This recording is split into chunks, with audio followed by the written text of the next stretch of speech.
Hoje nós vamos ter uma aula, a minha aula é sobre milagres segundo o Espiritismo, é a 33ª aula do curso de aprendizes de Evangelho. E nós vamos abordar os caracteres do milagre, os milagres no sentido teológico, o Espiritismo não faz milagres, faz Deus milagres, e o sobrenatural e as religiões. E a nossa bibliografia é o nosso curso, né, nosso livrinho do curso de aprendiz do Evangelho, e a Gênese, basicamente a Gênese de Allan Kardec, o capítulo 13, do item 1 até 19, da página 220 a 231, certo? Então vamos começar? As pessoas faziam pedidos a um meteoro, você já viu isso? Não por superstição, interessante, né? Mas por esperança. Não porque acreditassem que os meteoros realizariam seus desejos, mas porque os meteoros eram raros. Ato de pedir ao meteoro representa a crença de que um milagre podia acontecer.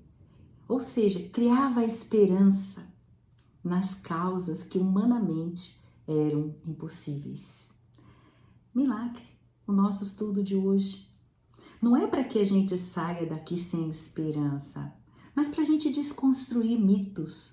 O próprio mestre nos advertiu que nem tudo ele iria esclarecer no tempo em que ele estivesse aqui junto conosco fisicamente. Tanto que ele diz que ele ia enviar o Consolador prometido. E aí esse Consolador iria tirar véus, trazer as claras, contribuindo para que a nossa fé tivesse bases sólidas e verdadeiras, e não, mitos. Então, nós estamos aqui hoje construindo a nossa casa sobre a rocha, como ele mesmo disse, né?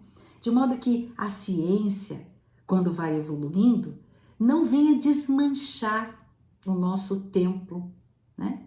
Porque nós construímos a nossa fé sobre uma areia, a areia da ignorância, tá? Muito bem, então vamos começar?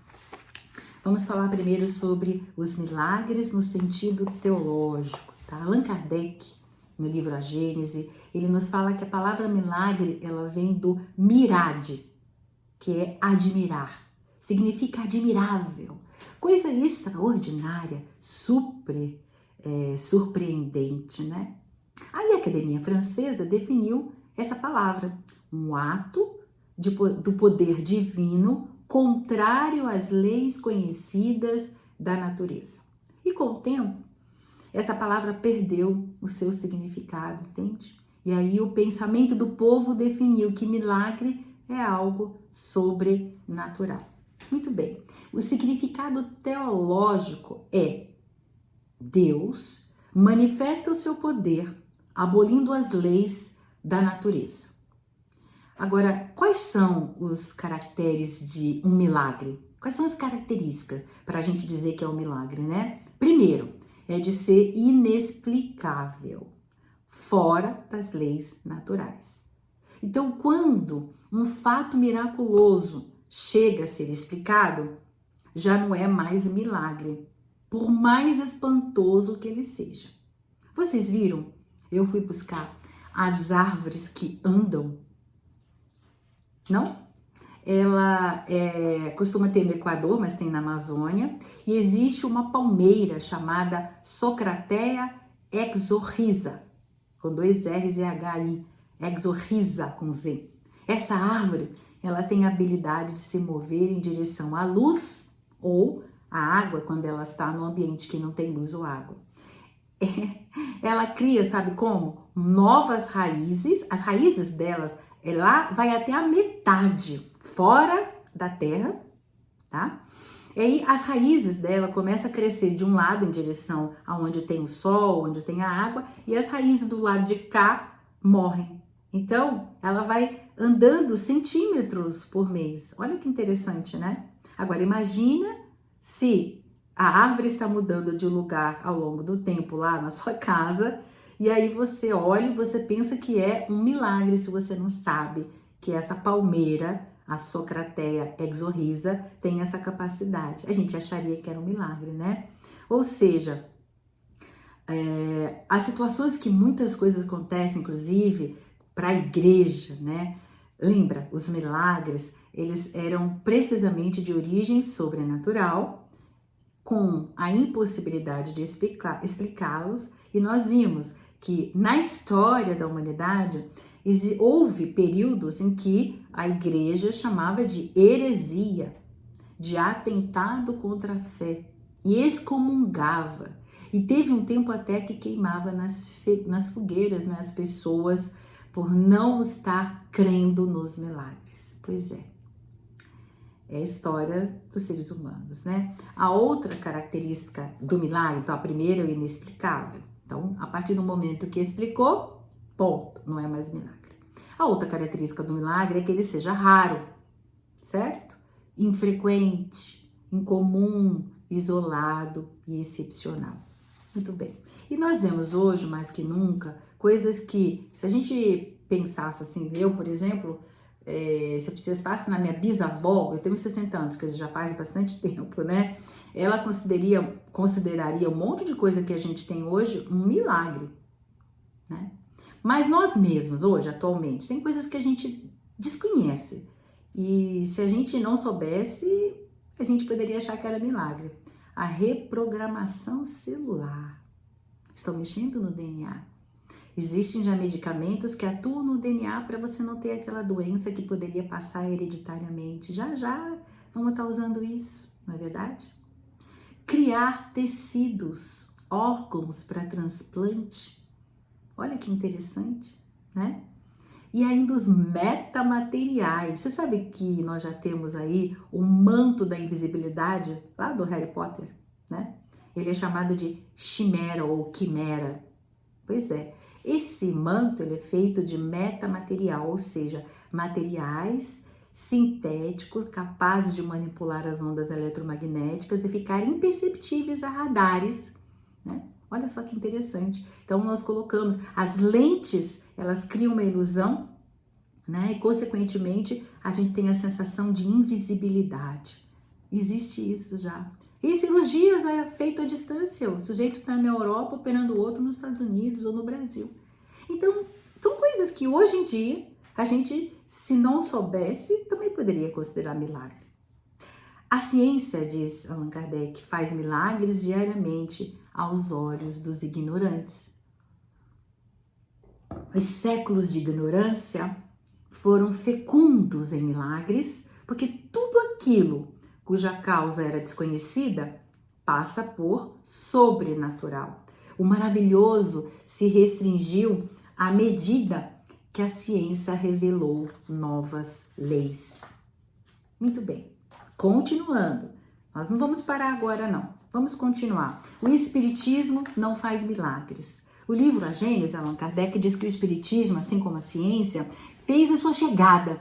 E quando ele chega, o que ele faz? Revela novas leis e explica fenômenos que derivam dessas leis. E quais são os fenômenos? A intervenção do mundo espiritual no material. E isso chamam, naquela época, de sobrenatural. Pois é, mas atualmente nós temos no Código Internacional de Doenças, sabe aquele código que a gente tem que colocar quando vai fazer, quando pede um atestado, né? Tem que ter lá o Código Internacional da Doença. Se você vai fazer um exame, tem que ter lá por que desse exame. Suspeita, hipótese diagnóstica dessa doença, tem que ter o Código Internacional dessa doença. Pasmem vocês que hoje nós já temos no CID-10 um código para estados de transe e possessão. É o F44.3, transtorno de transe e possessão, que distingue sensibilidade mediúnica e doença mental. Então, hoje em dia não é mais considerado sobrenatural e também não é considerado uma doença, certo?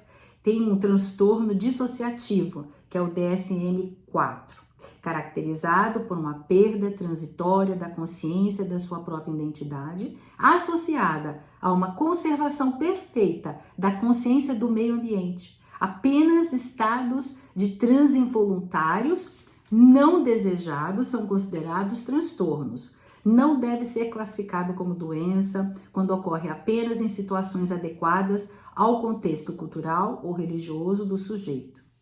Wikipedia, percebe? Pois é. Allan Kardec explica então que o espírito nada mais é senão a alma que sobreviveu ao seu corpo. Como o corpo é um acessório e morre, o espírito é o principal e é o natural, né? E é regido pelas leis materiais, o corpo, e pelas leis espirituais, o outro, o espírito. Um rege sobre o outro, uma ação simultânea, gerando uma harmonia nesse conjunto. Ou seja, a espiritualidade e a materialidade são duas partes do mesmo todo. Vou repetir. A espiritualidade e a materialidade, ou seja, o espírito e o corpo, são duas partes do mesmo todo, tão naturais, uma como a outra, nos diz Allan Kardec. Então, durante uma encarnação, o espírito, ele age sobre a matéria, por intermédio da onde? Do perispírito, ou pode se chamar também de corpo fluídico.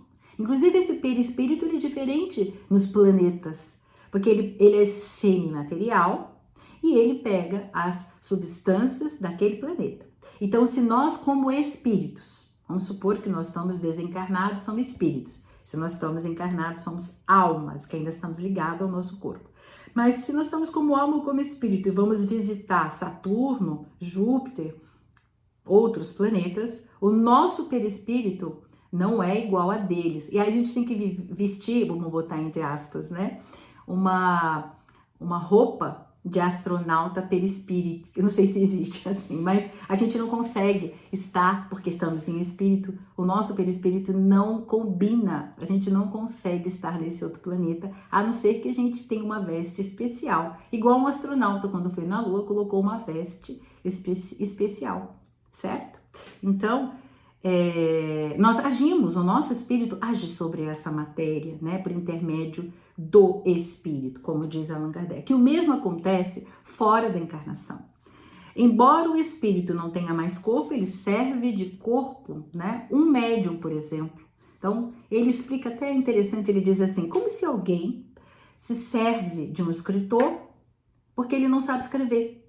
Ou ele diz assim, um intérprete, ele interpreta a língua daquele país que ele conhece. Esse é um médium, né? Ou seja, nada há de sobrenatural maravilhoso, já que nós espíritos, todos os dias, né, usamos o nosso corpo e temos uma ação sobre esse corpo. Então, um espírito que não está com mais o corpo, que já é desencarnado, ele pode agir sobre o corpo de uma outra pessoa por um tempo, por aquele momento, né, que a gente chama de médium. Então, não é uma coisa sobrenatural, certo? Ou seja, nada há de maravilhoso sobrenatural, diz Allan Kardec. Ele faz a analogia, né,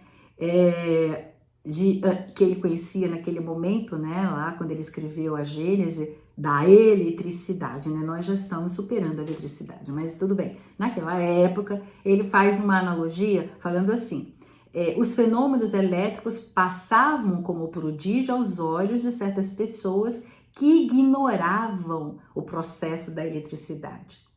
Nós também, às vezes, né, nós vemos assim, logo, eu, por exemplo, não entendo muito de essa parte técnica, então a gente olha o celular e fica um pouco admirado, né, que nós falamos com as pessoas no outro país, nós ouvimos, conversamos, falamos, né, sentimos, né, os olhos lacrimejando, porque a gente está feliz, contente, a outra pessoa contando uma história naquela hora. Nossa, a gente não sabe muitos processos, né? Se a gente não soubesse que isso é a ciência, a gente poderia dizer que é um verdadeiro milagre, né? Até então, você sabia que nós conseguimos teletransportar 2 sentidos? O som, a gente está ouvindo a outra pessoa falar no celular, e a imagem que a gente vê a outra pessoa, né? Mas vocês sabiam que nós já estamos teletransportando o olfato?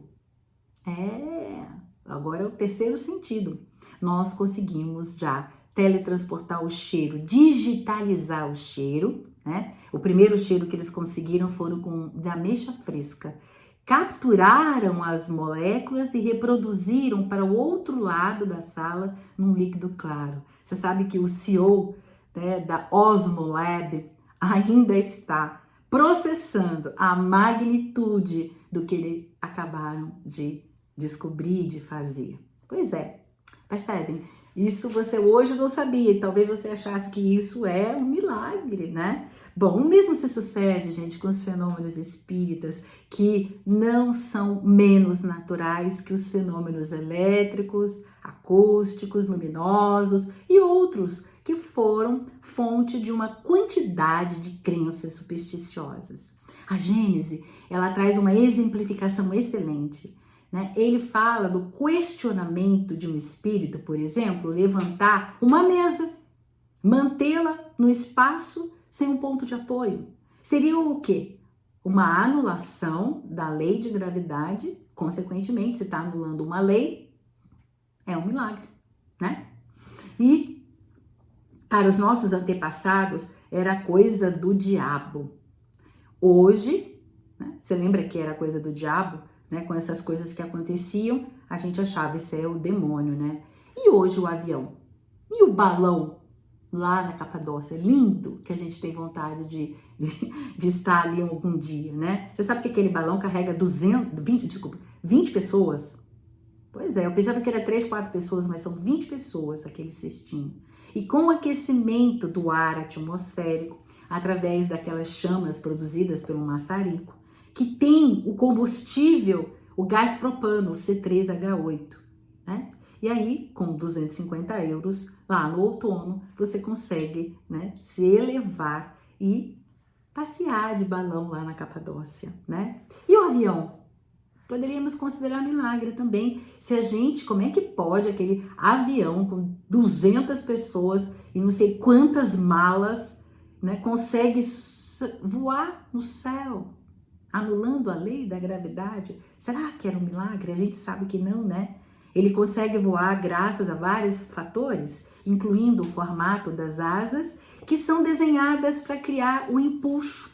A parte de cima da asa é curvada e a parte de baixo é reta, o que faz com que o ar passe mais rápido por cima e tenha uma pressão, e aquela pressão seja menor. Mas não é só isso, tá? Para o avião voar, tem as turbinas que geram uma força que empurra, né, o avião para frente. Ele tem que vencer a resistência do ar, caminhos no ar, mais pressão, menos pressão, estabilizadores, flaps, etc, né? Bom, gente, nada de diabos, nada de extraordinário.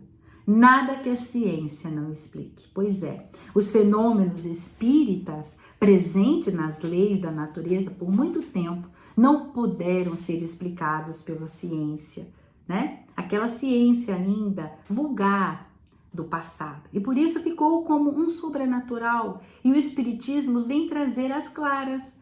Tira das crenças supersticiosas, reconduz o homem, diz Allan Kardec, ao terreno da realidade.